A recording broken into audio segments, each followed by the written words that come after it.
We'll guide you through how to fix your phone camera not working. Perhaps you try and use it goes and crashes, it's a black screen, or there's something else.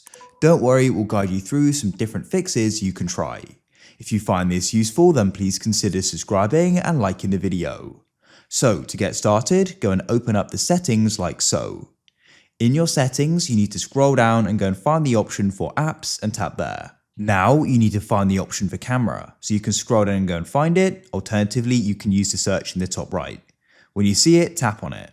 You want to go to the bottom right and press force stop and confirm your decision just to fully close it. Then come down and find storage.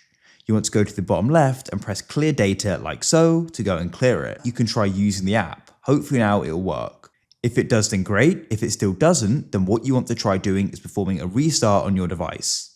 So you can go and press the side button like so and hold it down.